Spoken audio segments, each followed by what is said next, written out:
అందరికీ నమస్తే. ఆఫీస్‌లో చాలా వర్క్ ఉంది. అందుకనే వీడియోస్ రెగ్యులర్‌గా అప్‌లోడ్ చేయలేకపోతున్నా.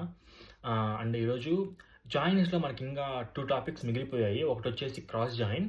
క్రాస్ జాయిన్ అంటే ఏంట్రా అంటే 2 టేబుల్స్ మధ్య ఎలాంటి రిలేషన్‌షిప్ లేకపోయినా సరే అండ్ కామన్ కాలమ్ లేకపోయినా సరే మనం క్రాస్ జాయిన్ యూజ్ చేస్తే ఏమవుతుందంటే ఫర్ ఎగ్జాంపుల్ 2 టేబుల్స్ తీసుకుందాం. కస్టమర్స్ దాంట్లో కస్టమర్ నేమ్ ఉందనుకోండి. రాము అండ్ మహేష్ ఉన్నది.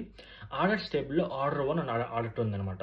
మనము ఈ 2 టేబుల్స్‌కి క్రాస్ జాయిన్ ఈ క్వెరీ యూజ్ చేసి రాసినప్పుడు ఏమవుతదంటే మనకు అవుట్‌పుట్ ఈ విధంగా వస్తుంది. అంటే రాము ఆర్డర్ 1, రాము ఆర్డర్ 2.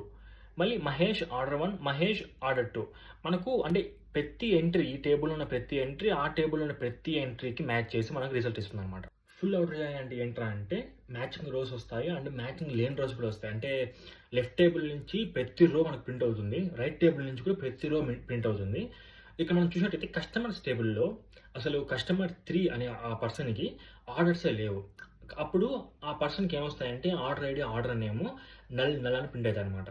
అదే విధంగా ఇక్కడ ఆర్డర్స్ టేబుల్‌లో గూడా ఆర్డర్ నంబర్ 104కి ఎలాంటి కస్టమర్ లేడు. అలాంటప్పుడు ఏమైతదంటే కస్టమర్ ఐడి, కస్టమర్ నేమ్ ప్లేస్‌లో నల్ ప్రింట్ అవుతుంది. Order ID and order name ప్లేస్‌లో 104 ఆర్డర్ నేము ప్రింట్ అవుతాయన్నమాట. సో, క్రాస్ జాయిన్ అంటే ఫుల్ ఆటో జాయిన్ అంటే ఇవే అన్నమాట.